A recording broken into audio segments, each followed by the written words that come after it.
పాడేరు నియోజకవర్గం నుంచి మన పార్టీ తరపున ఎన్నిక కాబడ్డ జెడ్పీటీసీలు ఎంపీటీసీలు అందరూ కూడా ఈరోజు అందరం కూడా ఇక్కడ కలవడం జరుగుతూ ఉంది.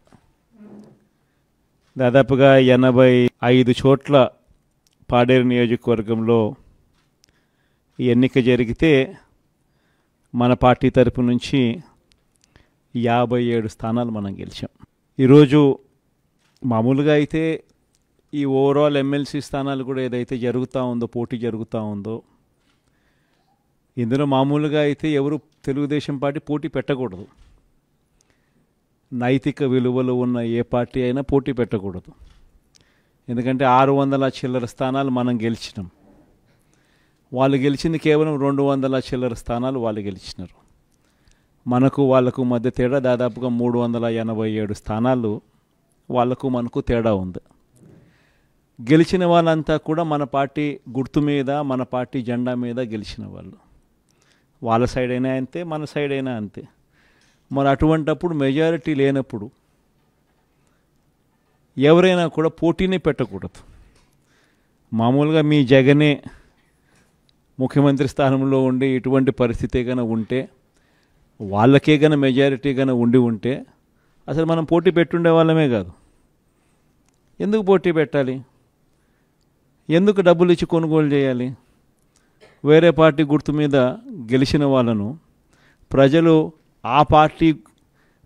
వాళ్ళకు ఓట్లు వేసింది ఆ పార్టీ గుర్తును చూసి, ఆ పార్టీ పేరు చెప్పి, ఆ పార్టీ గుర్తును చూసి, ఆ పార్టీ తరపున వెళ్ళి ఓట్లు అడిగిన తర్వాత, గెలిచిన తర్వాత అటువంటి వాళ్ళను మనం ముఖ్యమంత్రిగా ఉన్నాం కదా, పోలీసులు మన చేతుల్లో ఉన్నారు, అధికారులు మన చేతుల్లోనే ఉన్నారు, డబ్బులు మన దగ్గర దండిగా ఉన్నాయి కాబట్టి ఆ డబ్బులు మనం ఖర్చు చేసి మనం ఎటువంటి పరిస్థితుల్లో అధర్మంగా అయినా కూడా మనం గెలిచాలి కదా అని ఆలోచన చేసి, అదే కార్యక్రమం ముఖ్యమంత్రిగా ఉన్న వ్యక్తిగా మనం చేసి ఉంటే అది ధర్మమేనా? ఇది ధర్మం కాదు. చంద్రబాబు నాయుడు నైజం మాత్రం చూపిస్తానే ఉన్నాడు. ఈరోజుకి కూడా అధర్మంగా యుద్ధం చేసే కార్యక్రమం జరుగుతూనే ఉంది. అధర్మంగా యుద్ధం చేసే కార్యక్రమంలో భాగంగా మన పార్టీ తరపు నుంచి ఎవరైతే గెలిచినారో వాళ్ళందరికీ ఫోన్లు చేయడం, లేదా వాళ్ళ దగ్గరికి మనుషులను పంపించడం, నీకు 5 లక్షలు ఇస్తా, నీకు 10 లక్షలు ఇస్తా, వస్తావా అని పిలవడం, అడగడం. ఎంత మటుకు అంటే రాజకీయాలలో విలువలు అనేటివి పూర్తిగా అట్టడుగు స్థానంలోకి తీసుకొని పోయే కార్యక్రమం జరుగుతూ ఉంది. ఏ రోజైనా కూడా ఒక రాజకీయ నాయకుడు ఎదగాలంటే మాత్రం విలువలు, విశ్వసనీయతతో కూడిన రాజకీయాలు చేస్తేనే ఆ రాజకీయ నాయకుడు ఎదుగుతాడు. ఏ రోజైతే మనం మన క్యారెక్టర్ని అమ్ముకుంటామో, ఏ రోజైతే మనం విలువలను, విశ్వసనీయతను రెండింటినీ కూడా పక్కన పెట్టి రాజకీయాలు చేయాలని ఎప్పుడైతే మనం ఆలోచన చేస్తామో, అప్పుడు ప్రజలకు సమాధానం చెప్పడం కథ దేవుడు ఎరుగు, ఇంట్లో కూడా మనకు గౌరవం ఉండదు. ఇంట్లో కూడా మనకు గౌరవము, వాల్యూ ఉండదు అన్న సంగతి ప్రతి ఒక్కరూ కూడా గుర్తుపెట్టుకోమని కోరుతా ఉన్నా. నేనైతే నా జీవితంలో రాజకీయాలు నేను అట్టే చేశా.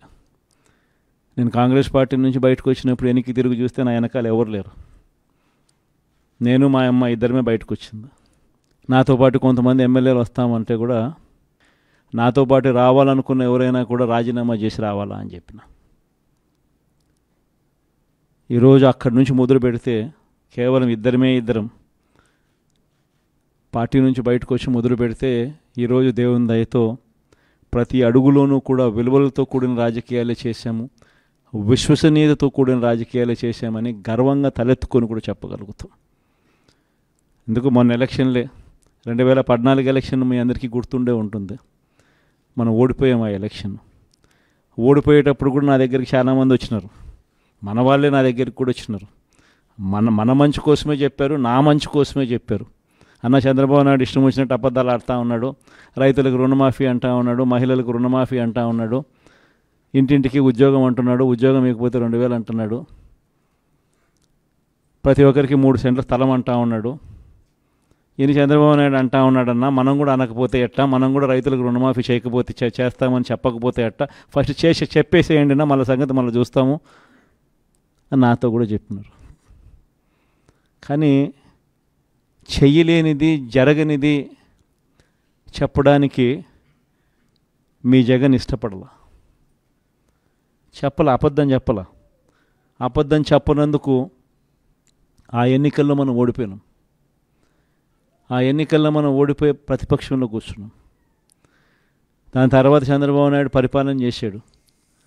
అడ్డగోలుగా ఆయన చెప్పినవన్నీ అబద్ధాలు అని చెప్పి ప్రజలందరూ కూడా నమ్మేట్టుగా, ప్రజలందరికీ కనిపించేట్టుగా చంద్రబాబు నాయుడు అనే వ్యక్తి ప్రజలను మోసం చేశాడు అన్నది తెలిసేట్టుగా ఆ తర్వాత 2019 ఎన్నికలు వచ్చేసరికి ఏకంగా చంద్రబాబు నాయుడు అనే వ్యక్తికి డిపాజిట్లు కూడా దక్కని అందువనమైన పరిస్థితులకి పోయాడు. 2019లో మనం అధికారంలోకి వచ్చినాం. మన మేనిఫెస్టోలో చెప్పింది ఏది కూడా పలాని మాట చెప్పినామనంటే ఒక్క మాట కూడా తప్పకుండా మొట్టమొదటిసారిగా రాజకీయాలలో విలువలు అంటే ఏమిటి, విశ్వసనీయత అంటే ఏమిటి అనే పదానికి మనం అర్థం తీసుకొస్తూ అడుగులు వేశాం మొట్టమొదటిసారిగా. ఇంతకుముందంతా మేనిఫెస్టో అంటే చెత్తబుట్టలో వేసే డాక్యుమెంట్. మొట్టమొదటిసారిగా మేనిఫెస్టో అంటే చెత్తబుట్టలో వేసే డాక్యుమెంట్ కాదు.